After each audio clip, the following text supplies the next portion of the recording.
Hi, I'm John Green. Welcome to my salon. This is Mental Floss Video, and do you know that Wannabe by the Spice Girls is the catchiest song of all time? I guess I should give you some context for that fact, although it's clearly true. In 2014, a group of researchers released an online game called Hooked on Music. It had 1,000 clips from pop hits going all the way back to the 1940s, and it asked players to identify songs as fast as possible. They found that Wannabe by the Spice Girls was the catchiest song because people were able to recognize it in about 2.3 seconds, way below the average of 5 seconds. Second place, Mambo No. 5 by Lou Bega. Great, now that's going to be in my head all day. And third place was Eye of the Tiger. Nope, Mambo No. 5 is gone. It's Eye of the Tiger all day long. Anyway, that's the first of many facts about music I am going to share with you today in this video brought to you by our friends at Geico.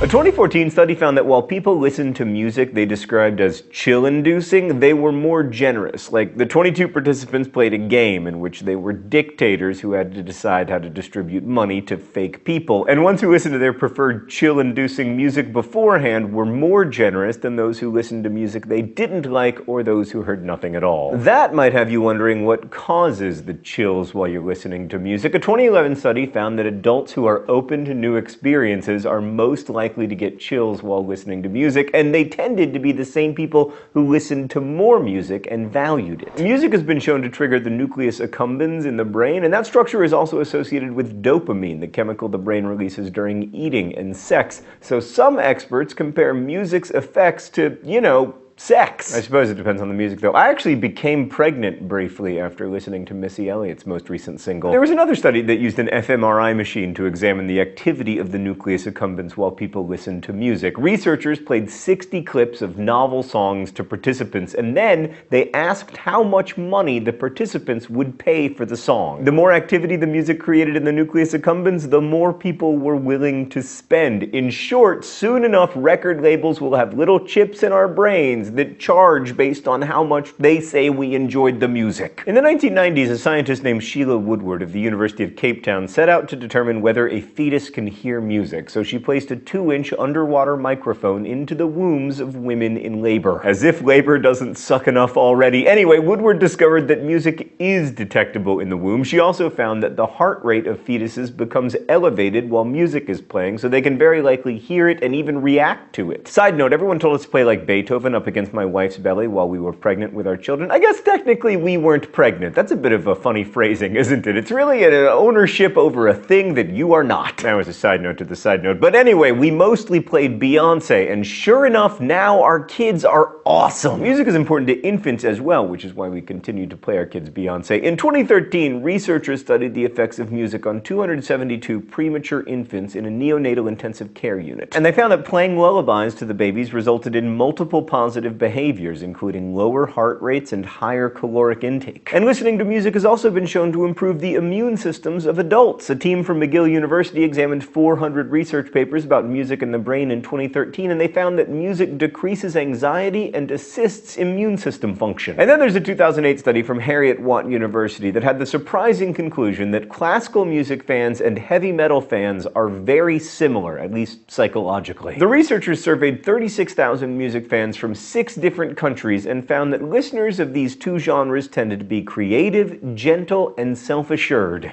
Except when in the mosh pit. Now, a lot of people wonder why teenagers tend to listen to their music so loudly. They are also the same people who scream, "Get off my lawn," and cut in line at the airport and insist that they shouldn't have to take off their shoes. In short, they're me. Anyway, it turns out that low-frequency sounds above 90 decibels stimulate the sacculus in the inner ear, and that has actually been connected to the parts of the brain associated with pleasure. So it's possible that listening to loud music can actually increase the positive components of music. But it's definite that it can increase deafness. Just ask me, but don't ask me when you're sitting to my left, because I can't hear you. Music in dreams is considered quite rare. According to one study from MIT, about 40% of musicians' dreams contain in musical content, but in non-musicians, that number drops down to about 18%. Some studies have discovered a link between drumming and intelligence. Are you sure, Meredith? That seems very unlikely to me. Have you ever met a drummer? Apparently, one study even found that men who scored higher on a 60-problem intelligence test were better at keeping a steady beat on the drums than people who scored lower on the test.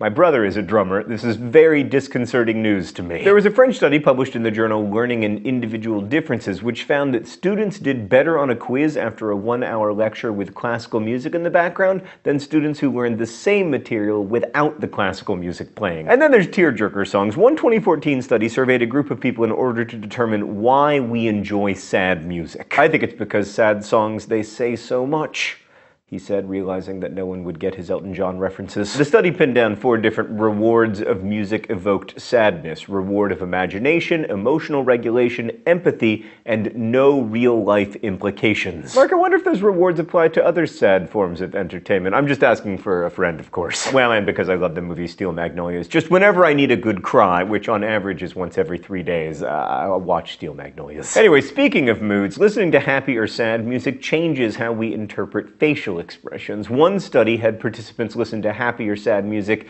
and then rate faces with happy, sad, or neutral expressions. And the music actually changed participants. Like, neutral faces were rated as happier by people who had listened to happy music, and the opposite was true with people who'd listened to sad music. People obviously have varied taste in music, but our brains seem to act similarly when it comes to individual pieces. Like, one study had participants listen to real but obscure symphonic music and pseudo-music while in an fMRI machine, and their brains had very similar synchronization and patterns while real music played. Single straight Mental Floss video fans, here is a fact for you. According to one piece of research, single straight men and women report increased sexual attraction for the opposite sex if music is playing in the background when they first meet. But what kind of music? I mean, presumably it's Nicki Minaj, but we won't know for sure until we invest the necessary resources to study it. I've already coined a term for it, the Minaj effect. We just need the research to back up the term. Anyway, in 2012, a group of scientists at the Spanish National Research Council published their research on pop songs between the years 1955 and 2010. They discovered that pop songs from recent years utilize fewer chords, tones, and pitch transitions than songs from the past.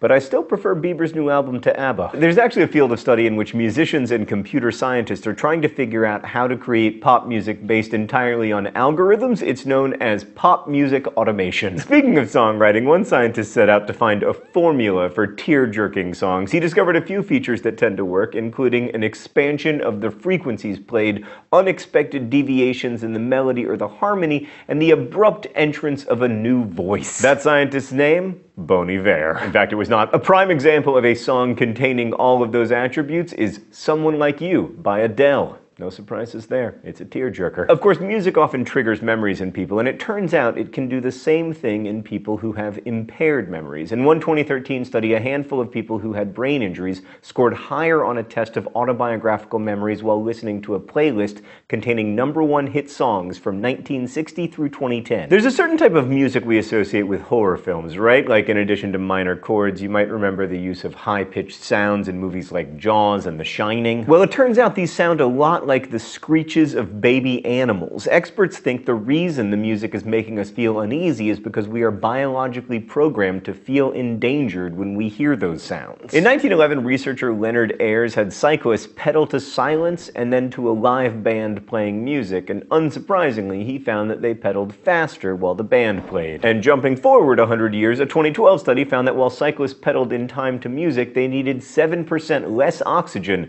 than cyclists who pedaled to silence. And finally, I return here to my salon to tell you about how music might affect the stock market. Researchers have examined the beat variance of the songs in the US Billboard Top 100 charts in a given year and compared that data with the S&P 500 for the same year. And from 1958 through 2007, they found that people prefer to listen to simpler songs just before the market gets volatile. This might be because they're thinking about difficult future decisions, so they like songs with less beat variance, or it might be that major record labels control the stock market. Thanks for watching this episode of Mental Floss Video, which was brought to you by Geico and made with the help of all of these wonderful people. Leave your favorite song in the comments. I'm fascinated to know. Mine, of course, is Mambo No. 5. And as we say in my hometown, don't forget to be awesome.